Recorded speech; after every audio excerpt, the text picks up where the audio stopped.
Señor resucitó, su amor fue más fuerte que la muerte. Cristo el Señor resucitó. Hola, muy buenas tardes. Estamos comenzando ya el séptimo día, la séptima sesión de estos momentos de reflexión que estamos teniendo semana a semana en torno a la doctrina social de la Iglesia. Vamos a comenzar hoy día con grandes temas de reflexión en torno a la doctrina social. Hemos pasado ya el momento de las sesiones introductorias, dando la definición, hablando del contexto, hemos hecho una explicación evolutiva del punto de vista histórico en relación con la doctrina social. Después nos hemos metido en el análisis de los valores y de los principios, intentando dar un enfoque que aterrizara y que contextualizara esta reflexión en los ámbitos en los cuales hoy día podemos ver que esto es más urgente de aplicarse. Por eso la última sesión, recogiendo la solicitud que nos plantearon ustedes mismos, ¿no es cierto? Hicimos una reflexión donde intentamos aplicar, aterrizar, bajar los valores, los principios, planteamos una articulación entre valores y principios de mínimos y de máximos para ver de qué manera podríamos de esta forma establecer un piso, un soporte a la luz de los valores y principios de la doctrina social de la Iglesia y desde ahí proyectarnos hacia máximos de realización. Y hoy día vamos a entrar a hablar de los grandes temas. Como hemos visto y hemos comentado, la doctrina social de la Iglesia aborda todas las dimensiones y facetas de la vida humana, desde que nos hacemos cargo de la experiencia de la persona humana, entendida como este sujeto, ¿no es cierto?, y fin de la doctrina social, y desde ahí nos podemos proyectar en todas las dimensiones de participación y de actuación de la vida humana en el contexto social, desde el ámbito más íntimo que vamos a tratar hoy día de la familia, hasta llegar al contexto del encuentro internacional y de la responsabilidad que hay que tener en esos ámbitos internacionales donde se pueden dar especiales conflictos del punto de vista de las guerras, ¿no es cierto? Y en eso también la doctrina social va a dar una palabra, hasta llegar a los aspectos que se vinculan con el medio ambiente, que también es de una especial injerencia y preocupación para esta doctrina social. Entonces, hoy día, como les he dicho, vamos a conversar en torno a la familia y la persona humana, ¿m? Que es como aparece entonces en el título de la presentación, que es después de haber hecho esta reflexión, si recordamos los valores, ¿no es cierto?, que están sosteniendo principios, estos valores y principios que hemos trabajado ya reiteradamente en las sesiones anteriores, finalmente se van a ir decantando y se van a ir aplicando de manera efectiva en cada una de estas áreas. Y la familia, que es este ámbito de resguardo y de cobijo de la persona humana, es la primera realidad social que la doctrina va a tratar justamente a partir de la propia descripción del fenómeno de lo que es nuestra realidad social. Tenemos este primer encuentro de carácter familiar. Y por eso que al hacernos cargo de esta primera institución, vamos a hablar en primer lugar de la familia como el presupuesto de la persona. La familia, de alguna manera, eh, aunque se trabaja después del análisis de la persona, al mismo tiempo es presupuesto de la misma, porque es la primera sociedad natural que va a permitir que esta persona llegue al mundo. Y por eso, después de dar este contexto, nos vamos a referir a aquella institución sacramental que permite la estructuración y es la que le da consistencia a la familia, que es el matrimonio, que es el que permite dar grado de estabilidad, entre otras cosas, para la mutua vinculación, para la búsqueda del bien de los cónyuges y al mismo tiempo en una proyección deseable del mejor entorno que se le puede dar a los hijos. Entonces, familia es una primera sociedad natural, ¿no es cierto? Como dice Cresci Fidelis Laici, y aquí vamos a comentar en algunos momentos documentos que son complementarios a estas grandes cartas encíclicas de la doctrina social. Hay otros documentos que nos empiezan a hablar en referencia a estos documentos iniciales con los que hemos trabajado hasta ahora, y van a aparecer concretamente en este lugar Christi Fidelis Laici, Familiaris Consorcio, Amoris Laetitia, una serie de documentos que no se catalogan normalmente como documentos de la doctrina social, pero sí van a tener una vinculación con aquellos elementos de base de la doctrina social. Por tanto, aquí hago una referencia a Christi Fidelis Laici en el número 40, que es un texto que se refiere a esta familia como primera sociedad natural, ¿no es cierto? Esta primera instancia natural de vinculación que surge entre esta asociación que genera el vínculo afectivo, el vínculo sexual, el vínculo social entre un hombre y una mujer, que, como ya se decía en el libro del Génesis, ¿no es cierto?, por esta disposición de Dios de colocar en el corazón del ser humano el buscar una ayuda adecuada, y esta ayuda adecuada que se encuentra en la mujer por parte del marido o del varón, y en el hombre por parte de la mujer, es aquella comunidad de vida inicial que ya prontamente, como podemos ver en el libro del Génesis, el Señor se encarga de santificarla, ¿no es cierto?, a través de un signo que después va a ser reconocido por la Iglesia como el signo del matrimonio, que va a atravesar toda la Sagrada Escritura hasta concluir en el libro del Apocalipsis con las bodas del Cordero. En ese sentido, el matrimonio, como vamos a comentar después, tiene una especial connotación. El Papa Juan Pablo II, en sus textos de la teología del cuerpo, se refiere a él como el sacramentum magnum, como el gran sacramento que atraviesa la revelación, presente en el Génesis, presente, ¿no es cierto?, en el Pentateuco, presente en los profetas, en los libros sapienciales, en los evangelios, hasta llegar al Apocalipsis. Una institución fundamental para entender la manera como podemos estructurar y comprender la familia. Esta primera sociedad natural, entonces, es el lugar primario de humanización de la persona y de la sociedad. Es el lugar donde se enseña, como en una cuna, ¿no es cierto?, la vida del amor, de la afectividad, donde se entregan los primeros lazos de vinculación que vamos a ejercer los seres humanos, y por lo tanto una familia que está bien cuidada, bien trabajada, una familia que vive en el contexto de la oración, que se preocupa realmente por hacerse cargo no solamente de tareas funcionales en las relaciones interpersonales, sino que también de generar ese espacio de confianza absoluta entre los cónyuges, de amor pleno en la relación con los hijos, donde estos puedan tener la tranquilidad de que al acudir a sus padres, estos padres van a ser sus verdaderos confesores, los conocedores de sus riesgos, de sus aventuras, de sus fracasos, de sus éxitos. Es este nicho favorable que es esta cuna de vida y de amor que va a permitir, ¿no es cierto?, que después podamos avanzar desde la experiencia familiar hacia otros contextos de eh, sociedades intermedias hasta llegar al Estado y a la relación entre los Estados, llegar a estos contextos de desarrollo mucho más amplios, ¿no es cierto?, con una cierta garantía, que es la que se consigue en el contexto de la vida familiar. Por eso que la familia es la primera estructura fundamental a favor de lo que decía el Papa Juan Pablo II en Centésimos Annus, es lo que podríamos llamar la ecología humana, ¿no es cierto?, este ámbito de transmisión de experiencias, de valores que van a ir dando contenido material a la vida de la persona, a la estructuración de la cultura al interior de la familia. ¿Mm? A mí me encanta hablar de los valores como aquel depósito de elementos que van a ir permitiendo la cultura al interior de una realidad, como puede ser la familia, ¿no es cierto? Y por lo tanto, el depósito de valores que vamos acumulando en las interrelaciones familiares es lo que va generando una cultura familiar, que es la que va a ir preparando a ese niño, a esa niña, a ese joven, para que al salir del contexto de la vida familiar y al irse encontrando con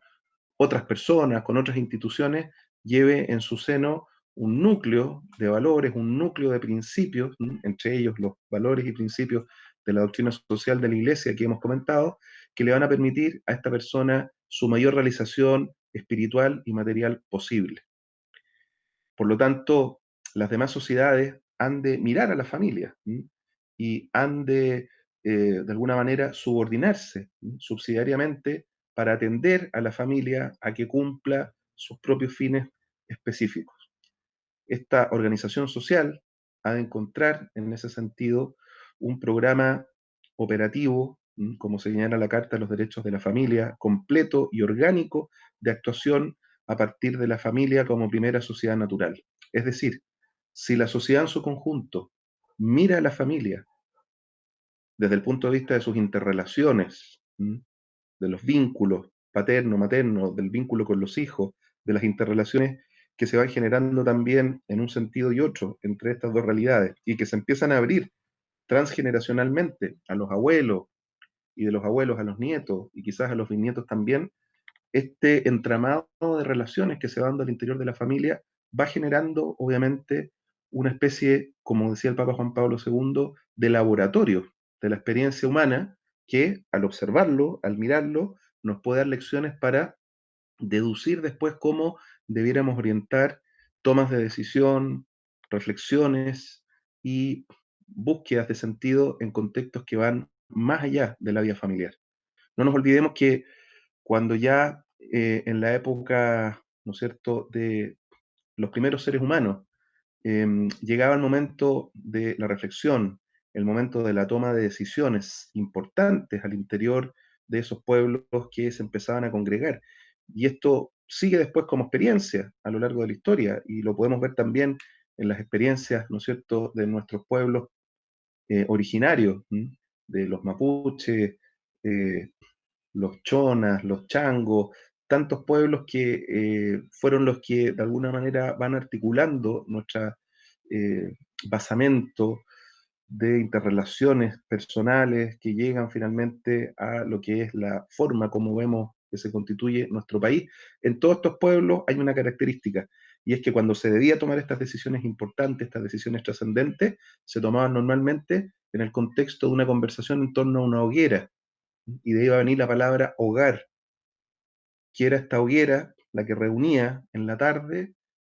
estas conversaciones sobre los temas profundos que los más sabios al interior de la familia, ¿no es cierto? Aquellos que tenían más experiencia, más edad, los que después serían incluso reconocidos como los presbiteroi, los ancianos, son aquellos que dentro del contexto de estas interrelaciones familiares iban a dar la mayor y mejor orientación de sentido que se podía lograr para esta toma de decisiones interpersonales. Esta familia no se gesta espontáneamente.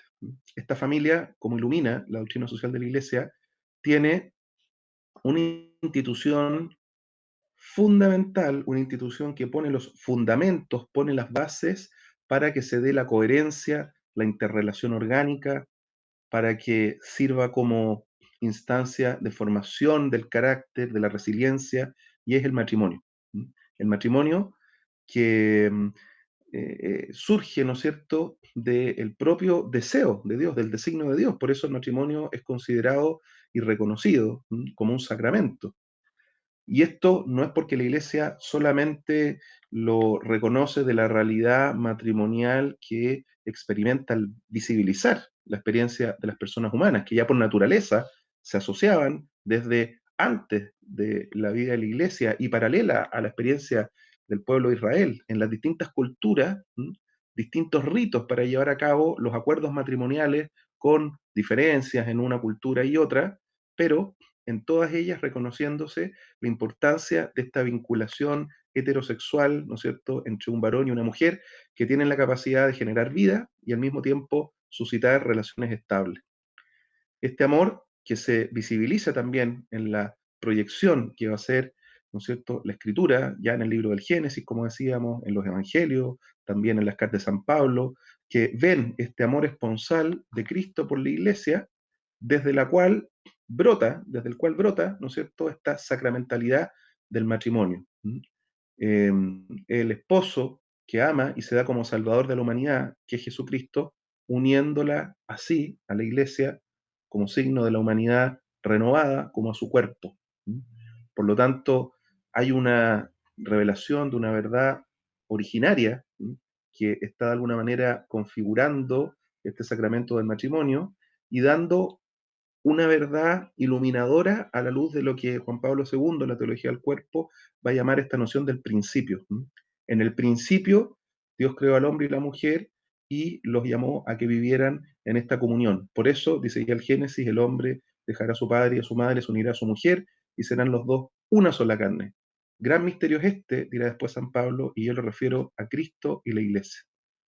Por lo tanto, en la experiencia del matrimonio, recordando la verdad del principio, como dice Juan Pablo II, antes de que se caiga en la experiencia de salir de la prehistoria, ¿no es cierto?, de la fe, de la época de la fe, así habla Juan Pablo II en la teología del cuerpo, ¿no es cierto? Vivíamos, dice, un tiempo de prehistoria, antes de la experiencia del pecado original. Cuando caemos en el pecado original, viene toda la historia que va a dar origen a la historia de la salvación, en relación a la cual Jesucristo, el enviado del Padre, ¿no es cierto?, asumiendo nuestra condición humana y por amor a la humanidad, explicitando en ello esta vocación matrimonial, se entrega para dar la vida a esta humanidad, como el esposo que se entrega a la esposa, una esposa que puede ser infiel en algún momento, como lo narran tantos profetas, ¿no es cierto? Jesucristo da la vida por ella, sin tomar en cuenta el pecado de la esposa, sino que resucitando y entregándole este espíritu renovado, para que se vuelva a dar una relación como en el principio. Por eso Juan Pablo II, en esos textos de la teología del cuerpo, señala de manera muy iluminadora, ¿no es cierto?, cuando está este diálogo con los fariseos y donde le preguntan a Jesús si es lícito, ¿no es cierto?, que esta mujer se encuentre con otro, ¿no es cierto?, habiendo muerto varios de ellos, y cuál de ellos será marido en la resurrección. Y él hace toda una relación que evoca y lleva hacia el sentido originario, dice, porque después de esa vinculación, también plantean la situación del divorcio, ¿no es cierto? Y bueno, finalmente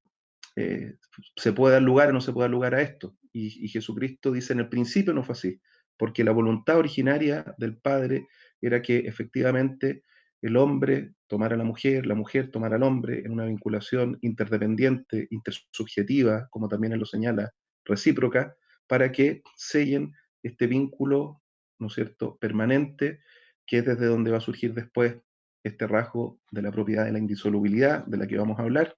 para que se diera esta experiencia como la del principio. Y volviendo a la experiencia del principio, al designio de Dios, es como se libera al hombre de la dureza del pecado, que le permite alcanzar plenamente su realización, como dicen Familiaris Consorcio número 13.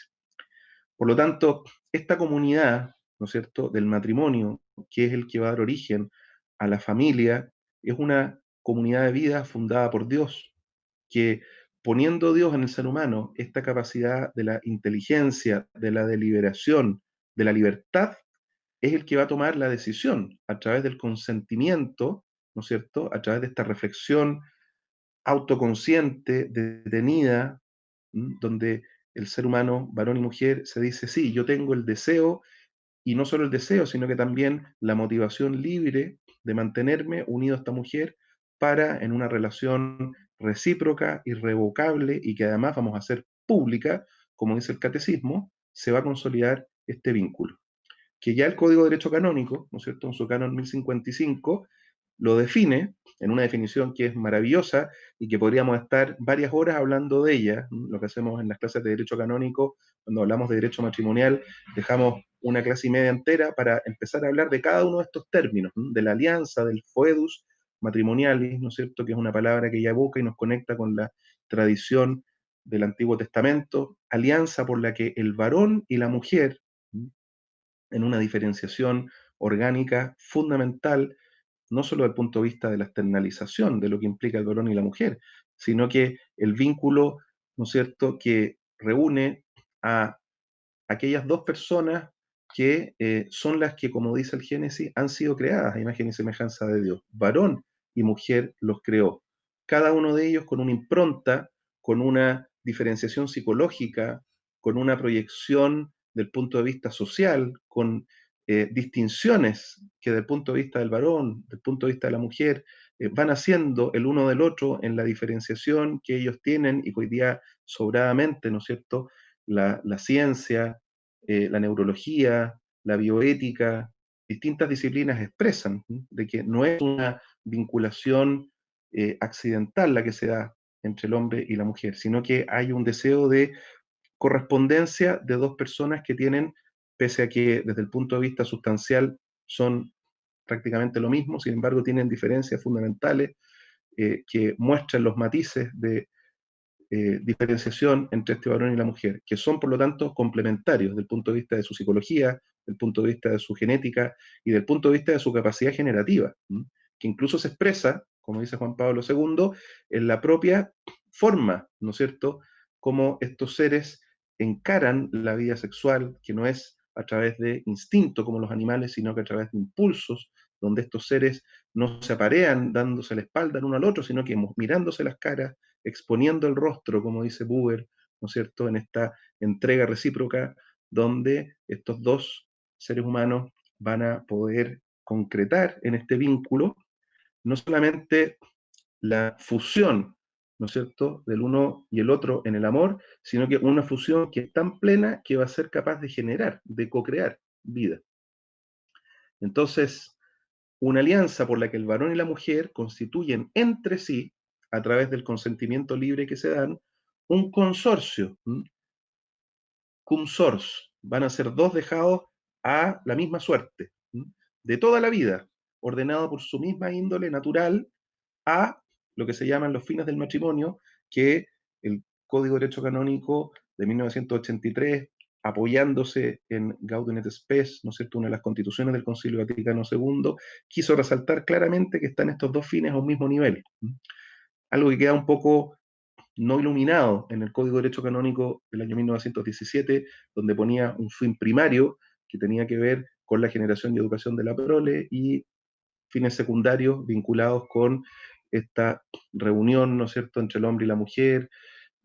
para ayudarse mutuamente a vivir juntos y para tener de alguna manera, a través de la vinculación sexual, un cierto remedio a la concupiscencia, con una connotación un poquitito peyorativa, podríamos decir, de lo que era la configuración matrimonial en el Código del 17. Viene después todo el desarrollo de la teología del cuerpo, de Juan Pablo II, toda esa belleza doctrinal que explicita, y todos estos elementos se incorporan en el Código de Derecho Canónico del año 83, que va a reconocer, y esto ya lo había, como digo, en todo caso, resaltado de Gaudium et Spes, va a reconocer estos dos fines del matrimonio en un mismo nivel.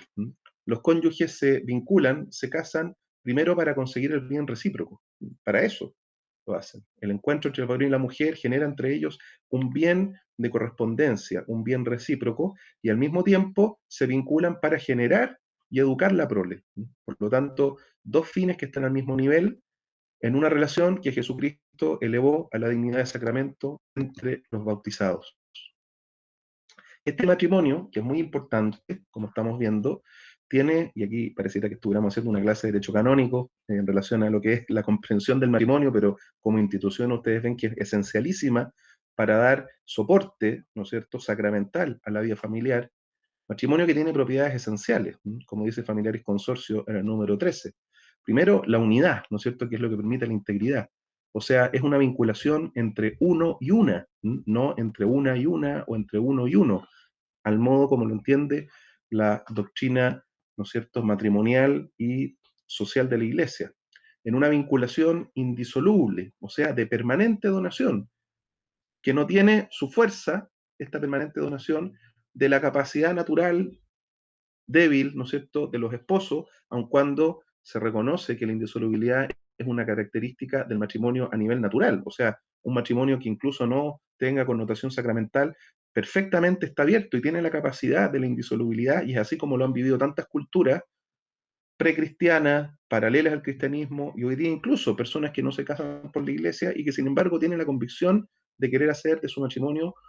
una realidad social primaria que no se extinga en el tiempo y que sea permanente.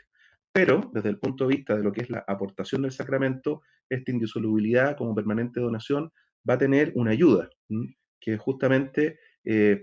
esta potencia que imprime en el sacramento la acción del Espíritu Santo enviado por Jesucristo, ¿no es cierto?, que tiene detrás la consistencia y el deseo del Padre de que este Espíritu Santo sea el que sostenga esta vinculación matrimonial, dándole a los contrayentes una serie de gracias,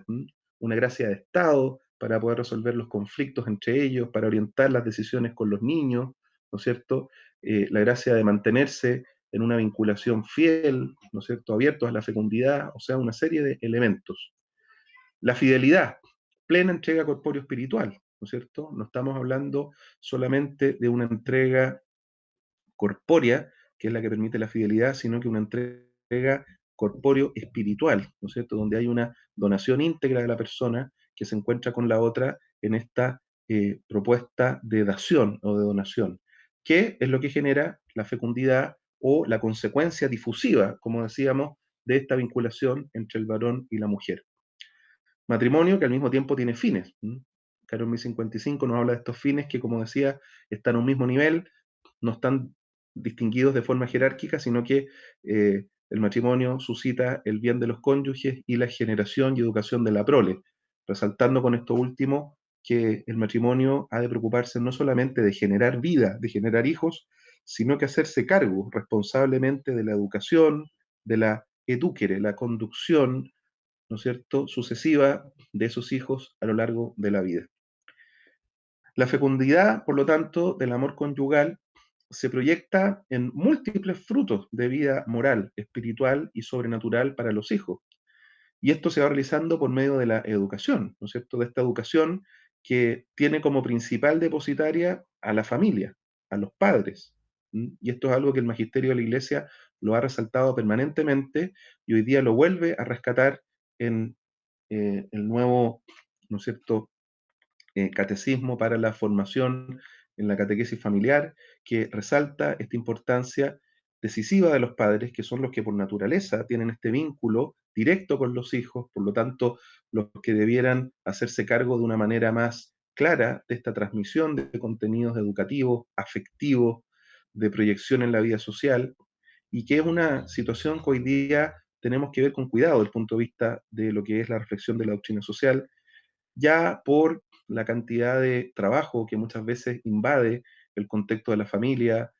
por esta apertura noble y estupenda de la mujer, abrirse al ámbito laboral, ¿no es cierto?, a abrirse y proyectarse en los contextos de la vida social, que es algo quizás distinto a lo que ocurría décadas atrás, pero hoy día es una situación que se da en muchos ámbitos y que es estupendo que se concrete, pero esto genera, por lo tanto, una mayor responsabilidad del punto de vista de los roles paterno y materno en relación a esta orientación hacia los hijos, a la educación, a dar el contexto afectivo adecuado para que se generen las mejores condiciones de formación y sea de este modo quien cumple la familia esta primera obligación de hacer la proyección social de los hijos a ese contexto externo. Y en ese sentido, la tarea fundamental del matrimonio y de la familia es estar al servicio de esta asistencia a la vida en todas sus dimensiones. Y no solamente, como vamos a decir, haciéndose cargo de esta dimensión de apertura a la vida, del punto de vista de lo que es abrirse a la disponibilidad de tener hijos, sino que en esta dimensión de la compañía, de la asistencia, de la educación, de la orientación de los hijos, y responsabilidad que los padres van a tener presente hasta el final de sus días.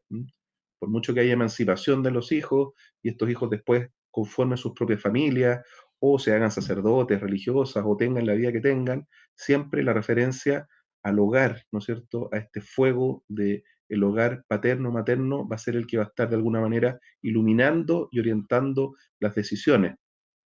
Es en ese contexto donde se transmiten una tal cantidad de experiencias que son las que de alguna manera van a determinar las decisiones de esas personas a futuro. Porque en esas decisiones radicales, donde hay que orientar la vida personal, la vida de las personas que van a estar bajo la responsabilidad de estas personas de manera directa en otros contextos familiares, o una vida que se va ampliando en el ámbito social, esas personas probablemente siempre van a tener esa mirada hacia atrás para ver de qué manera circunstancias parecidas fueron resueltas en el contexto familiar. Y por eso la familia, como decía, es de alguna manera esta primera escuela, es esta cuna de la configuración de la vida social. Es por tanto el hogar, entendido también como iglesia doméstica, tan importante en el tiempo en el que estamos hoy día. Si no es por la iglesia doméstica, la experiencia de fe al interior de las familias durante este tiempo de SARS-CoV-2 habría prácticamente desaparecido. Obviamente que hemos sido asistidos también por eucaristías que se hacen a través, ¿no es cierto?, de plataformas, por la envío de catequesis que se nos entrega a través de distintas herramientas de socialización, ¿no es cierto?, de contenido, pero de alguna manera esas son todas experiencias foráneas que nos llegan desde afuera, que nos pueden ayudar, nos pueden retroalimentar, nos pueden sugerir, pero la experiencia en directo de lo que es la iglesia doméstica, que es la que de manera vinculante, directa, ¿m? Debe traspasar esta fe a los hijos y hacer crecer a los hijos en esta experiencia, es algo insustituible. ¿M? Y por lo tanto, este ha sido un tiempo riquísimo para que nosotros como familia podamos estar cultivando esa experiencia de vida litúrgica, que quizás algunos de ustedes también, los que son laicos, aunque en este curso hay pocos, ¿no es cierto?, comparten liturgias domésticas familiares, celebración de laudes, celebración de eh, vigilias. ¿No? Yo con mi familia, por ejemplo, vimos una preciosa vigilia pascual en este contexto del COVID, que duró como 3 horas, ¿no? Donde cada uno de los niños fue leyendo distintas lecturas, haciendo motivaciones, incluso los hicimos probar hierbas amargas, hicimos como los jamed, hicimos, ¿no es cierto?, el panásimo, una serie de experiencias que nos ayudaran en esta noche sacramental a poder conectarnos con lo que habría sido la experiencia de la salida de la esclavitud por parte del pueblo de Israel. Por lo tanto, la familia tiene mucha riqueza del punto de vista de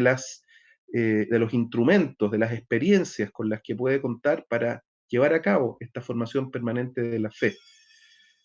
Y es por lo tanto, como dice Gaudium et Spes 52, la primera escuela de vida cristiana y escuela del más rico humanismo. ¿Mm? Porque aquí es donde se va a aprender el fundamento de una acción social que va a dar un fruto trascendente, como he dicho, ¿no es cierto? Un fruto que va a ir mucho más allá de lo que los padres van a poder percibir como consecuencia o como resultado de la formación. ¿Mm? Por eso siempre cuando mueren los padres, ¿no es cierto? Y después los hijos, las hijas, si es que han logrado objetivos importantes de apoyo social, del punto de vista político, del punto de vista deportivo, y puede que los padres ya no estén, pero viene siempre un recuerdo, una memoria, ¿no es cierto?, que evoca esa enseñanza que el padre, que la madre transmitió y que permitió que esa persona el día de mañana fuera lo que fuera y llegara a ese lugar que llegó. Entonces, en este contexto, y aquí están escuchando a uno de mis hijos que justamente está gritando en este momento, mientras estamos proyectando estas sesiones en la casa, en esta iglesia doméstica, eh, aquí es donde se va a aprender el fundamento de esta acción social que va a dar fruto trascendente, y cito una parte del catecismo que me parece muy iluminadora en este sentido. ¿Qué es lo que se aprende en la casa? Y aquí el catecismo lo resalta: paciencia y gozo del trabajo, el amor fraterno que se da entre los hermanos, el perdón generoso que tantas veces tenemos que ejercer, los cónyuges, los hijos con los padres con los hijos, incluso reiterados, como bien lo ha recordado también el Papa Francisco en Amoris Laetitia. No nos cansemos nunca de pedir perdón y de dar gracias al interior de la familia. Y sobre todo, el culto divino por medio de la oración y de la ofrenda de la propia vida. Que los hijos, como, ¿no es cierto?, aprendices muy perspicaces, están siempre atentos a ver los signos de los padres y nos lo están sacando permanentemente a relucir. ¿M? Papá, tú dijiste, papá, tú hiciste, papá, tú me lo dijiste de esta forma, papá, tú no has hecho tal cosa. Y entonces los hijos son nuestros primeros, ¿no es cierto?, revisores, nuestros primeros sensores del punto de vista de cómo estamos viviendo y siendo consecuentes en nuestra experiencia también de vida de fe al interior de nuestro hogar. Esta familia, y ahora vamos a pasar a un ámbito ya más social, se entiende como un sujeto, por todos estos elementos que hemos dicho. O sea, la persona humana es un sujeto, ¿no es cierto?, que configura esta articulación de vida familiar, y la vida familiar, con todos estos rasgos y todas estas características, también ha de llevar a cabo una vida como sujeto. Y por eso se puede hablar de una subjetividad social de la familia. En el contexto social, la familia es un sujeto de acción. Y por eso que hay que cuidar que estas familias puedan tener un desarrollo efectivo en el contexto de la vida pública. Por lo tanto, el primer aspecto que quiero tocar acá es que la familia genera un espacio de comunión formativa en un contexto social que es cada vez más individualista, ¿m? En un contexto social que incluso invita hoy día a las familias a tener cada vez menos hijos, e incluso invita muchas veces a que se constituya una forma de vida familiar sin apertura a la vida, sin estar abierto a la posibilidad de tener hijos. Ya vamos a ver que desde el punto de vista de la reflexión canónica sobre el matrimonio, ese podría ser un elemento constitutivo de nulidad del matrimonio. Si es que se hubiera acordado por parte de los contrayentes llevar a cabo una vida, ¿no es cierto?, familiar, basada en ese matrimonio que se va a conformar, pero donde los contrayentes se ponen de acuerdo de manera firme, fehaciente, permanente en el tiempo, de no abrirse nunca al don de la vida, bueno, ese matrimonio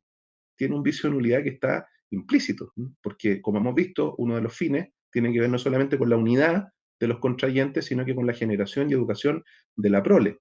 Hoy día estamos viviendo un contexto cada vez más individualista, donde estamos llamados de alguna manera a mostrar las familias esta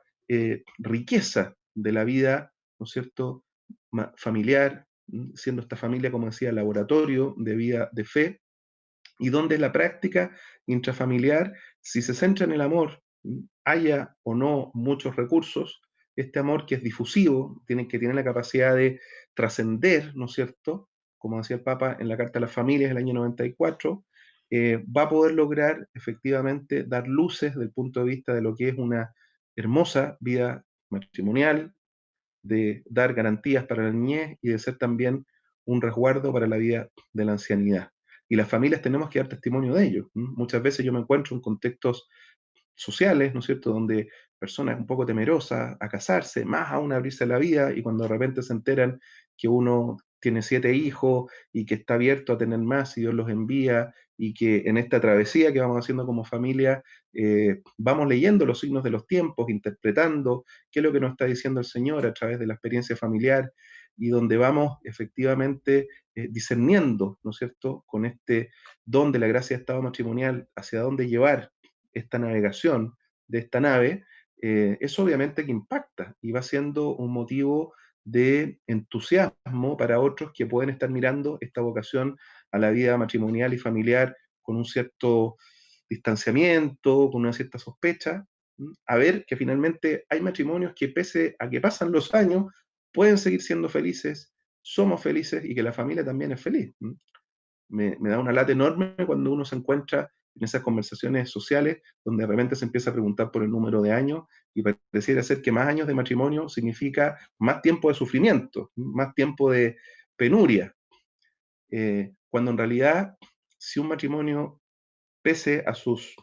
diferenciaciones desde el punto de vista de los caracteres de las personas, ¿no es cierto? Pese a las situaciones de dificultad económica, pese a las situaciones de complejidad desde el punto de vista de la formación con algún hijo o varios hijos que pueden ser más conflictivos,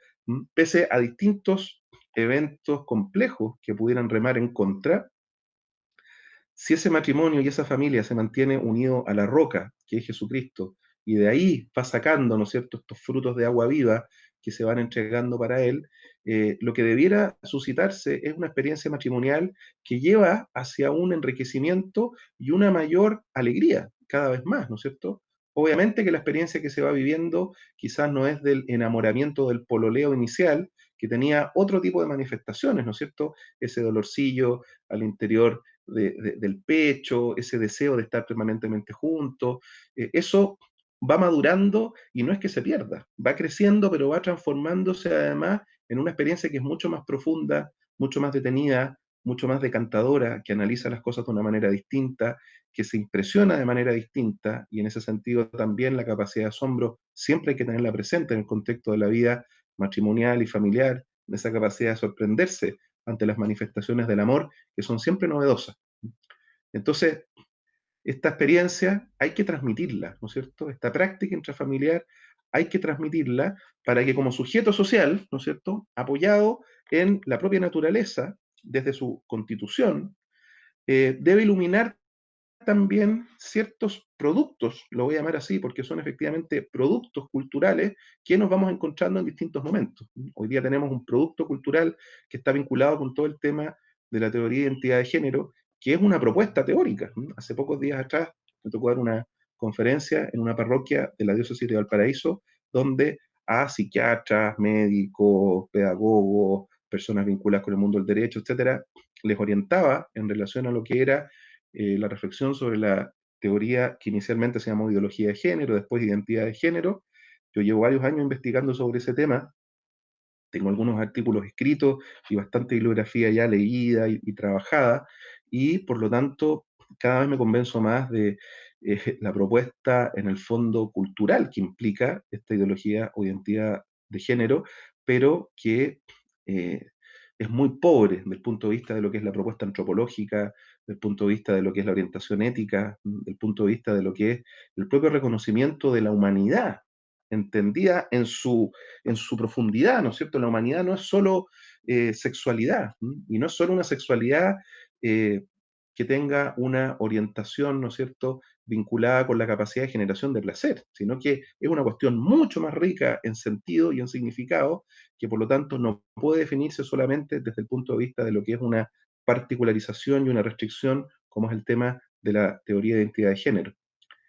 que pretende llevar a cabo, ¿no es cierto?, un replanteamiento del significado de la sexualidad y de las interrelaciones personales, que claramente, si uno las analiza con cuidado, y no es el momento de hacerlo ahora, se va a encontrar con que tiene anomalías de origen. Y además, si uno va a estudiar quiénes son los ideólogos y las ideólogas que están detrás, ¿no es cierto?, desde una Judith Butler, Shulamit Firestone, eh, y otros, se van dando cuenta de que, claro, es eso, un producto de una propuesta racional, ¿no es cierto?, que además se circunscribe dentro de los contextos neomarxistas con la lógica de la tesis, la antítesis y la nueva síntesis, que vendría a significar el corolario de la teoría de identidad de género, que va a socavar los fundamentos de lo que es la propia comprensión de la vida humana. Por eso el Papa Benedicto decía en Caritas in Veritate, hoy día el problema, ¿no es cierto?, de lo que es nuestra experiencia afectiva se está volviendo, desde el punto de vista de la comprensión antropológica, un grave problema social, porque esto va a generar, obviamente, consecuencias y ya las está generando en nuestras interrelaciones personales, en las vinculaciones que se están viendo en los contextos educativos y más aún en lo que puede significar un escenario futuro cuando estas políticas y estas propuestas ideológicas se empiecen a proyectar en el tiempo. Esto va a dar consecuencias y va a dar resultados. Y en ese sentido, como iglesia, desde la doctrina social, tenemos que estar bien formados y también ser orientadores de una humanidad que en este momento se encuentra bastante perdida frente a este tema, y como además, desde el punto de vista del trabajo y del punto de vista de las ocupaciones sociales que muchas veces nos absorben en los contextos de transmisión de contenidos familiares, nos vamos alejando de lo que es esta primera responsabilidad por la educación de los hijos, y estos hijos finalmente se van llenando de una serie de elementos doctrinales que son confrontados por esta visión magisterial de la Iglesia. Hoy día la perspectiva de género está atravesando todos los contextos educativos, desde la educación, ¿no es cierto?, preescolar, escolar, primaria, secundaria, universitaria, y va llegando a todas las esferas. Todos los documentos del Ministerio de Educación en los glosarios tienen contenido de ideología de género que están claramente mostrando, ¿no es cierto?, cómo ante una falta de fundamentación del punto de vista genético, biológico, científico, no queda otra propuesta que la alternativa sociológica de una persona, ¿no es cierto?, que ha inventado una propuesta teórica que lleva a eso, a escindir las nociones de distinción de la persona humana. Una cosa es la sexualidad biológica, otra cosa es la sexualidad psicológica y otra cosa es la sexualidad que se vive desde el punto de vista sociológico, donde esta sexualidad sociológica puede asumir las formas de género que se le ocurran. Hoy día se habla más de 100 géneros, escindiéndose del fundamento biológico. Bueno, no voy a seguir en esto, pero ustedes se darán cuenta que aquí hay mucho paño que cortar en este sentido. En este ámbito, la familia es un sujeto social que desde la comprensión sacramental del matrimonio como elemento fundamental ha de plantear con mucha mesura, con ternura y con caridad, pero con firmeza, argumentos frente a todo este tipo de situaciones que se empiezan a levantar cada vez con mayor fuerza, que pueden oponerse a lo que es la realidad de la vida, ¿no es cierto?, matrimonial y de la vida familiar, al modo como el Señor la ha pensado, del punto de vista de su revelación, porque aquí no estamos diciendo algo que se aparte de esta revelación. Situaciones como el divorcio, uniones de hecho, ¿no es cierto?, las uniones homosexuales que pueden pretender tener configuración matrimonial, las perspectivas de género que hemos comentado, y aquí señalo una serie de documentos que nos pueden iluminar en relación con esto, y les voy a subir también para ilustrar más con contenido algunos documentos que me parecen importantes en la plataforma para que ustedes tengan eh, una mayor posibilidad de seguir profundizando en estos temas que pueden poner hoy día en situación de riesgo la estabilidad familiar, y es una cosa que ya estamos viendo. Hoy día en Chile, hace ratito ya, la mayor cantidad de hijos nace fuera del contexto de la vida matrimonial, y por lo tanto, si hemos dicho que el matrimonio genera un cierto resguardo y una noción de estabilidad para la vida, en el contexto de la familia, entonces imaginémonos las situaciones de inestabilidad que se pueden estar generando y que van a generar problemas potenciales de cara a lo que, como digo en la letra D, son las proyecciones futuras que puede tener la familia. La proyección social de acogida a la vida se relaciona con la solidaridad, no solo para con los coetáneos, sino que también en vista a las generaciones futuras. Y aquí el magisterio de la Iglesia nos orienta claramente a través de Gaudium et Spes 50, a través de el Catecismo de la Iglesia Católica, a través de Humana Vita de 10, ¿no es cierto?, del Papa Pablo VI, estas orientaciones y estos criterios para orientar una paternidad y una maternidad responsable. Es lo que no voy a entrar, porque nos iríamos de lo que es los argumentos centrales que quiero exponer en este desarrollo, pero menciono estos documentos porque les pueden ayudar para complementar sus reflexiones sobre este tema. Familia como sujeto social, decíamos, tiene que hacerse responsable en este sentido de evitar también todas aquellas situaciones que en el contexto de la familia podrían poner en riesgo el inicio y el final de la vida. La utilización, por ejemplo, de la píldora del día después por el riesgo eventual. Tengamos presente que no siempre la utilización, y por eso no la podríamos tildar, ¿no es cierto?, de estrictamente abortiva. La píldora del día después se puede tomar sin que estemos en un periodo, las mujeres, ¿no es cierto?, de fecundidad, y en ese sentido el engrosamiento del endometrio no va a generar imposibilidad de implantación de un óvulo fecundado, porque ese óvulo fecundado no existe. Pero en los contextos en los cuales eso sí se puede dar, ¿no es cierto?, que hay un óvulo fecundado que va camino dentro de los 14 días después de la fecundación a anidarse en el útero, y por la carga hormonal que contiene la píldora el día después, ese útero se engrosa y se evita esa implantación, ahí estamos ante una situación de un aborto en condición micro, ¿no es cierto?, un microaborto que podría darse y no darse. No tenemos claridad cuando esto se da o no se da siempre. Por lo tanto, aquí hablaríamos de una situación de riesgo eventual, una posibilidad eventual de generar microabortos. Para la tradición de la Iglesia, el ser humano es tal desde el momento de la clausura, ¿no es cierto?, del proceso de fecundación, que se realiza aproximadamente después de 12 horas, una vez que el único espermio entre los muchos que quisieron entrar a ese óvulo penetra, pasan alrededor de unas 12 horas, hay ya fusión de los dos núcleos de los gametos masculino y femenino, y ahí se genera, ¿no es cierto?, un nuevo ser que tiene un genoma propio, totalmente distinto al del padre y de la madre, y que a partir de sucesivos pasos de actualización va a ir dando los pasos de continuidad, de gradualidad, ¿no es cierto?, para que este ser humano se vaya constituyendo, hasta llegar al momento de pasar de la etapa embrional a la fetal y después del nacimiento. Por lo tanto, podría haber un riesgo eventual de que esta situación no se siguiera adelante si es que se le pone término en ese momento. Otra situación compleja, el diagnóstico prenatal con orientación abortiva. Hoy día las tecnologías permiten que se puedan hacer revisiones, ¿no es cierto?, en el diagnóstico prenatal, donde se persiga encontrar algunos elementos, algunas enfermedades, algunas anomalías que en los contextos de los países en los cuales esto está permitido, se puede dar la posibilidad de la realización del aborto. Nosotros cuando estábamos con mi esposa en España, ya nos íbamos a venir, nuestra cuarta hija tenía un problema en su corazón, no se supo en España exactamente cuál era el diagnóstico, después aquí en Chile se supo que era un síndrome de Epstein, una malformación congénita a nivel de articulación de la estructura del corazón, y como se persiguió esa anomalía y se vio en España, y en España estaba permitido, ¿no es cierto?, el aborto hasta, ¿no es cierto?, la 12ª semana, y estábamos previo a eso, llamaban a mi señora insistentemente el centro de salud para que tomara finalmente una decisión si quería aplicarse el aborto o no, por esta normalidad que se estaba viviendo de nuestra hija. Margarita, que es así como se llama, cuando llegamos a Chile, ¿no es cierto? Ya se manifestó de manera mucho más clara este problema,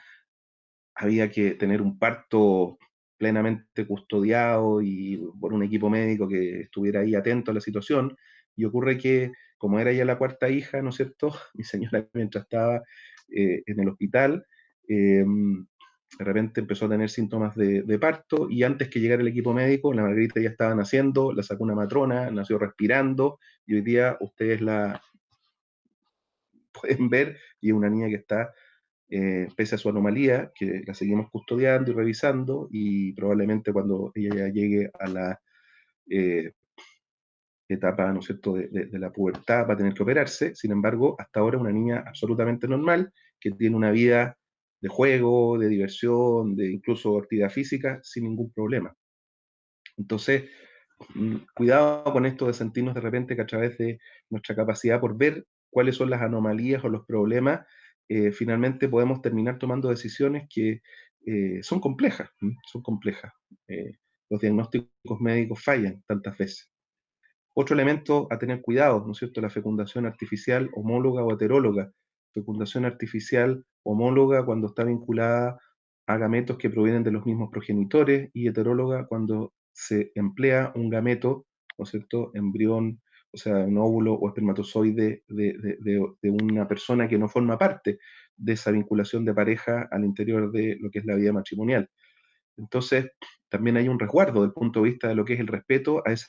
dignidad intrínseca de ese ser, ¿no es cierto? Que desde el origen, cada uno de nosotros tenemos el derecho de ser concebidos de modo humano, ¿m? No a través de una intermediación médica o a través del trabajo que con pinzas va a ser un especialista en el contexto de una probeta, y que después de un cierto etapa o momento de desarrollo va a ser incorporado al cuerpo de la mujer, sino que un desarrollo que resguarde la dignidad de ser desde el origen un ser que ha seguido adelante un proceso de desarrollo de modo humano, ¿no es cierto? Y que resguarda, entre otras cosas, de que esos progenitores el día de mañana, ante una situación de divergencia, ante una situación de conflicto, no lleguen a sentirse dueños de ese producto que se generó desde el punto de vista de lo que ha sido y ha permitido la ciencia, como a veces desgraciadamente ocurre, ¿no es cierto?, de algunas pasadas de cuenta que uno ha podido escuchar por ahí en los contextos de tribunales eclesiásticos y de realidades donde uno toma conocimiento de situaciones complejas donde se puede haber tratado peyorativamente a estas personas. Maternidad sustitutiva, pedir a una mujer foránea que, ante la imposibilidad del desarrollo de la gestación por parte de quien lo encarga, le pida a esa otra que se haga cargo de esa gestación para después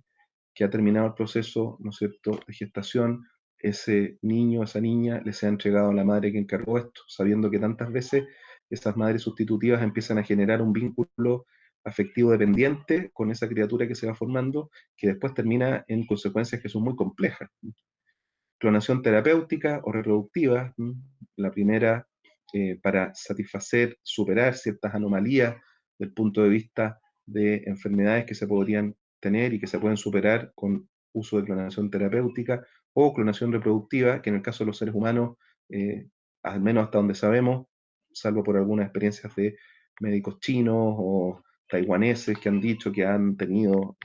éxito en clonación reproductiva, en realidad en humanos hasta hoy día por lo menos se ve que es algo que no se ha podido concretar por la dificultad que tiene. Acuérdense ustedes del caso de la oveja Dolly, que nació ya siendo vieja,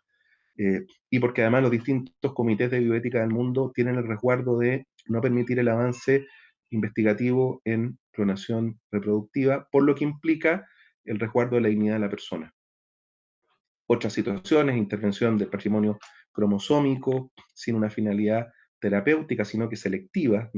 El patrimonio cromosómico, hoy día la ciencia permite eh, intervenirlo con una finalidad terapéutica para superar algunos problemas, pero si ya se hace por una búsqueda eugenésica selectiva, donde vamos a desechar eh, contenidos de patrimonio cromosómico de seres que nos parecen que serían inviables o que tendrían grandes enfermedades y los desechamos para darle posibilidad a otros, eso sería una neoeugenesia, ¿no es cierto? Que la cuestionamos tanto como humanidad en el ámbito de los nazis y otros grupos humanos que han buscado estos fines y que hoy día se vuelve a poner con un nuevo nombre, pero en el contexto también de nuestra realidad. Intervenciones sobre el embrión que lleva riesgos desproporcionados, ¿no es cierto? Muchas veces la ciencia hoy día permite también hacer intervenciones sobre embriones que pueden generar riesgos desproporcionados porque puede haber resultado de muerte, crioconservación, ¿m? En el uso de la fecundación artificial, como se requieren muchísimos, ¿no es cierto?, microembriones que se implantan en el cuerpo de la mujer, eh, se tienen que, por lo tanto, reproducir muchísimo en laboratorio. Y los que no se implantan quedan en cámaras de crioconservación, quedan congelados, en otras palabras. Seres humanos que están congelados y que puede pasar mucho tiempo hasta que esos padres que los encargaron después puede que o quieran o no quieran uno, y qué es lo que se hace finalmente con la dignidad de esos seres humanos crioconservados. Pasando después a la responsabilidad que habría que tener por situaciones como el aborto procurado, ¿no es cierto? Esa acción directa y voluntaria que se hace para poner fin a la vida de un ser humano en la fase inicial de su existencia, que va de la generación hasta el nacimiento, también prevenir esas situaciones, e incluso más, el infanticidio, por ejemplo. Hoy día hay especialistas, ¿no es cierto?, del ámbito de la bioética. Tenemos un Peter Singer, profesor de la Universidad de Melbourne, que sostiene que en un contexto donde desde una perspectiva utilitarista consecuencialista se podría justificar, ¿no es cierto?, que un niño recién nacido le va a generar más maleficio o condiciones, ¿no es cierto?, de situación que afecta al bienestar y por lo tanto se limita la maximización de la utilidad beneficiosa, que eso podría justificar para un ser que todavía no tiene autoconciencia, capacidad de auto resolver en acto, etcétera, la posibilidad de terminar con él. Y en el final de la vida, ¿no es cierto?, todo lo que puede implicar el suicidio asistido o también la eutanasia activa directa, ¿no es cierto?, que permitiría que los seres humanos, por decisión propia, puedan tener fin a su vida, ¿no? Por lo tanto, todas estas son situaciones que, si ustedes se dan cuenta, pueden preservarse y pueden orientarse dando sentido, dando explicación coherente del punto de vista de lo que implica la fragilidad, el respeto por la fragilidad, la responsabilidad por la fragilidad, ¿m? Porque quizás hoy día el gran problema que tenemos cuando está la discusión del inicio de la vida especialmente, ¿no es cierto?, es la falta de valoración responsable que se hace de esa realidad en la fase incipiente de su desarrollo, que de alguna manera hemos sido cada uno de nosotros. Todos hemos pasado por esa fase precaria, esa fase donde tenemos una dependencia muy notoria del punto de vista de lo que es la aportación que a través del cordón umbilical nos va a suscitar nuestra madre, pero al mismo tiempo con una información operativa que está dirigida, coordinada por el propio embrión y el propio feto, que son las que va mostrando hoy día la ciencia que no se trata en ese momento de un cúmulo de células que se van desarrollando, sino que hay efectivamente una organización. Muchos especialistas en este tema, Wong, Cernica Getz y otros desde el año 2000 en adelante han ido mostrando que la correlación armónica que se va dando en esa articulación del crecimiento de las células que se ubican como las partes geométricas de un tetraedro, donde todo está muy bien controlado y hay una inteligencia implícita en ello, no habla de un mero cúmulo de células que se van reproduciendo, sino que de una realidad orgánica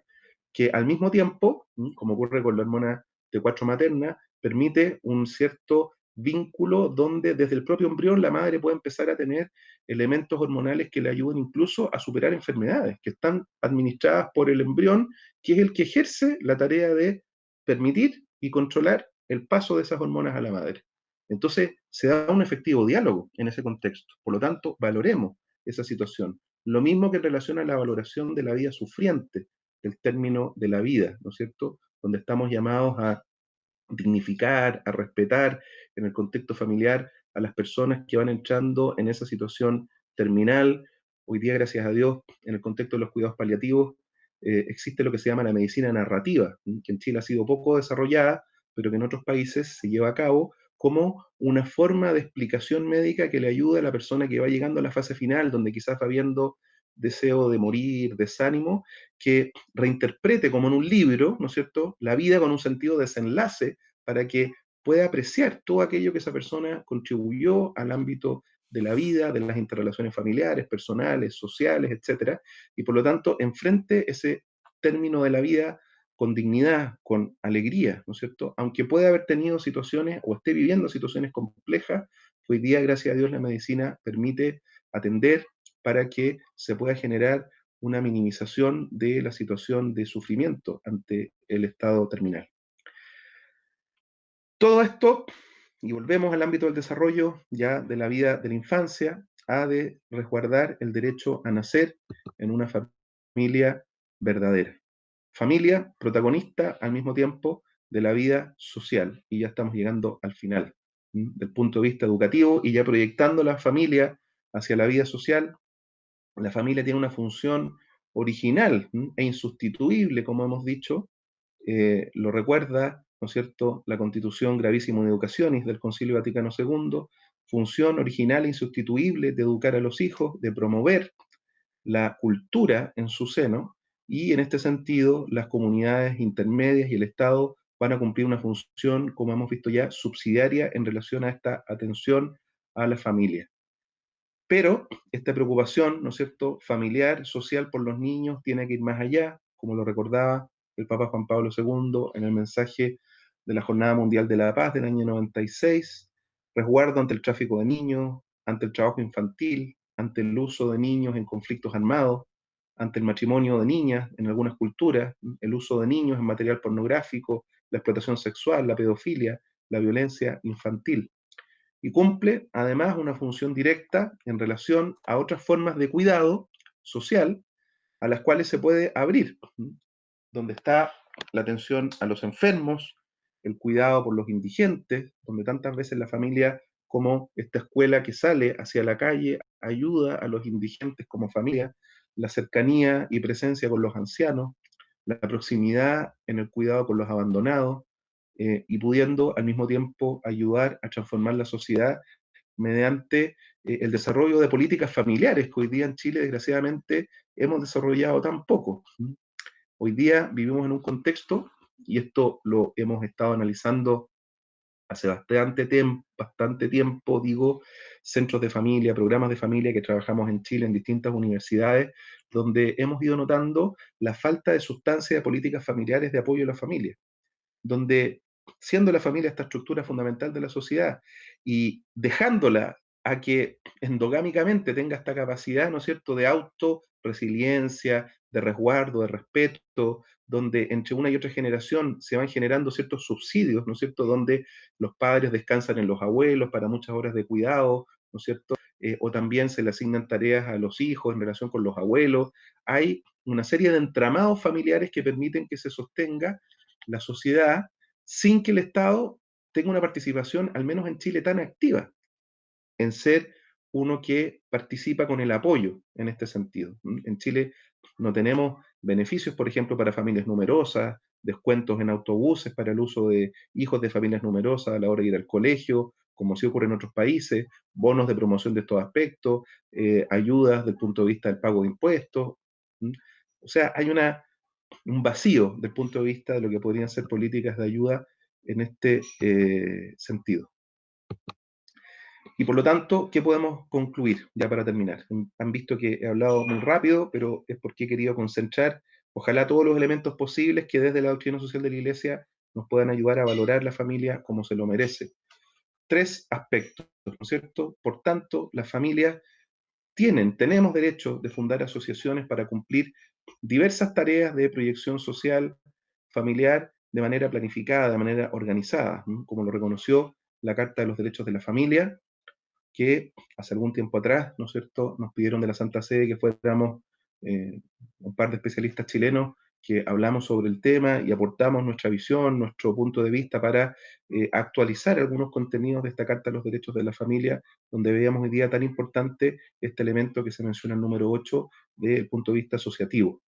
Reconocimiento, por un lado, respeto y promoción de los derechos de la familia es lo que ha de esclarecer la orientación de las diversas políticas familiares, que, como decían antes, en Chile desgraciadamente adolecemos de muchas de ellas, que se sustentan en la primera sociedad natural fundada en el matrimonio. Y eso va a implicar iluminar socialmente la distinción entre el peso específico que tiene la familia natural y otras formas de convivencia que por su naturaleza podrán asemejarse a la primera, pero no tienen este grado de consistencia que tiene la familia natural. Por eso el Papa Francisco, en Amoris Laetitia, hace una revisión muy realista de lo que es la realidad de la familia en el contexto mundial y plantea que pese a todos los problemas que está viviendo la familia, todos los atentados que hay también contra la familia, todas las situaciones complejas, nunca dejemos de vista aquella imagen, ¿no es cierto?, de la familia que está llamada a vivir bajo estos criterios que yo les he mencionado, sosteniéndose en el matrimonio, con todos los efectos que ello se da, como un modelo de familia al cual ojalá se pueda aspirar, pero haciéndonos cargo al mismo tiempo de todas las situaciones de las familias que están en situación de vulneración, en situación de fracaso, en situación de crisis, en situación de dificultad para la vida sacramental. Tantas situaciones que nos podemos encontrar y que el Papa Francisco en Amoris Laetitia va iluminando con una profundidad y una sabiduría que muchos en su momento no interpretaron suficientemente bien y pensaron de que aquí el Papa estaba planteando criterios y orientaciones que se alejaban del magisterio social de la Iglesia en el ámbito de la familia, y después se ha ido demostrando que no es así. Lo que pasa es que entró a poner el dedo en la llaga en situaciones que en la sociedad hoy día son tremendamente complejas, pero que en relación a las cuales la Iglesia, como maestra de humanidad, tiene que hacerse cargo. Por lo tanto, tercer punto, la familia es una célula fundamental para la estabilidad económica, para la previsión del trabajo, la cohesión social, como hemos visto en todas estas dimensiones, y que debiera tener por ello, ¿no es cierto?, una especial atención del punto de vista de lo que es el cuidado por el trabajo de la mujer, el cuidado por la vida familiar, que son temáticas que vamos a comentar en la próxima sesión, cuando nos abramos a otro gran tema de la doctrina social de la Iglesia, que va a tener que ver con el trabajo. Entonces, terminando esta reflexión sobre la familia y la persona humana, seguiremos la próxima semana reflexionando sobre el trabajo como un gran tema que también podemos